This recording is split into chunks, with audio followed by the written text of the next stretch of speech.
Assalamualaikum warahmatullahi wabarakatuh. Salam sejahtera untuk kita semua. Perkenalkan, kami dari kelompok 4 yang akan membawakan materi tentang injeksi volume besar. Yang beranggotakan saya sendiri, Cici Nirwanti, kemudian Dewa Wardani, Devi Ardana, Dwi Mustikasari, dan Farah Dila Muslim. Baik, di sini saya akan menjelaskan sedikit tentang pengertian injeksi volume besar. Apa sih itu injeksi volume besar? Injeksi volume besar ini biasa disebut juga dengan sediaan infus steril, yang merupakan salah satu bentuk sediaan steril, dapat berupa larutan atau emulsi yang bebas pirogen. Sedapat mungkin isotonis dengan darah, yang cara penggunaannya itu disuntikan ke dalam tubuh dengan merobek jaringan tubuh melalui kulit atau selaput lendir. Kemudian, larutan injeksi volume besar ini biasa juga digunakan untuk intravena dengan dosis tunggal dan dikemas dengan wadah bertanda volume lebih dari 100 ml. Infus intravena harus jernih dan praktis bebas partikel, kecuali dinyatakan lain. Infus intravena tidak boleh mengandung bakterisida atau dapar. Adapun syarat-syarat injeksi volume besar, pertama itu dia harus steril, yang kedua bebas pirogen dan bebas dari bahan partikulat, dan yang ketiga itu dikemas dalam wadah dosis tunggal dalam wadah gelas atau plastik yang sesuai. Rute injeksi volume besar.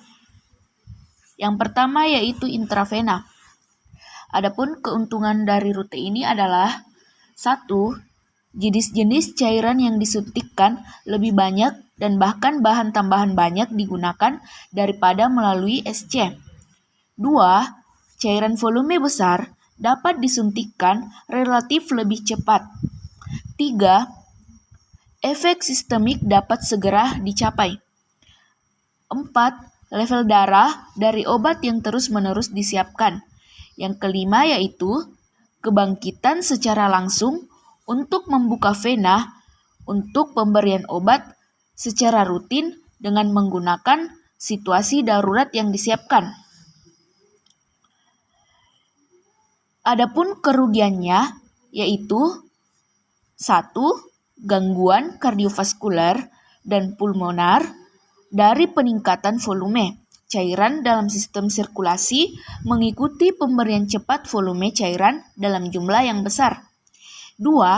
Perkembangan potensial tromboflebitis.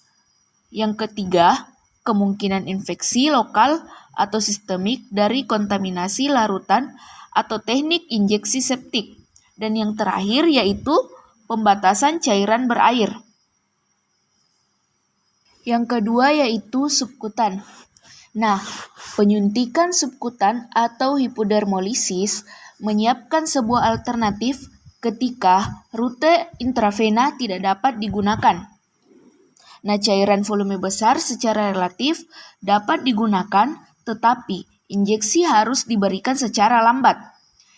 Dibandingkan dengan rute intravena, absorpsinya lebih lambat, lebih nyeri, dan tidak menyenangkan. Adapun jenis cairan yang digunakan lebih kecil atau biasanya dibatasi untuk larutan isotonis dan lebih teratas zat tambahannya. Baiklah, saya akan menjelaskan mengenai bagian-bagian injeksi volume besar. Yang pertama, batasan. Larutan LVP digunakan secara intravena, dikemas dalam kemasan volume 100 ml atau lebih. Sediaan volume steril besar yang lain adalah cairan untuk irigasi atau dialisis. Cairan ini dikemas dalam kemasan yang dapat dikosongkan secara cepat dengan volume 1000 ml atau lebih. LVP dikemas dalam kemasan tunggal dalam kemasan gelas atau plastik dengan ketentuan harus steril, non-pirogen, dan bebas dari partikel partikulat. Larutan LVP digunakan juga sebagai pembawa untuk obat lain dan merupakan cara untuk menyediakan nutrisi parenteral. Adapun syarat-syarat untuk semua LVP adalah: yang pertama, steril; yang kedua, bebas pirogen; yang ketiga, bebas partikel partikulat; yang keempat, dikemas dalam kemasan dosis tunggal; yang kelima, bebas pengawet.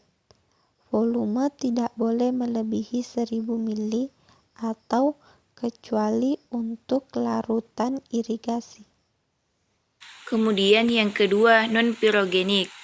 Efek pirogen dalam injeksi akan nyata sekali jika larutan diberikan dalam volume besar secara IV dibandingkan rute injeksi lain dan volume kecil.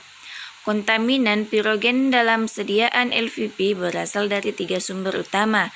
Yang pertama, air yang digunakan sebagai pelarut. Yang kedua, kemasan yang kontak dengan larutan selama pembuatan, pengemasan, dan penyimpanan. Dan yang terakhir adalah bahan kimia yang digunakan dalam pembuatan produk. Yang ketiga, partikel partikulat.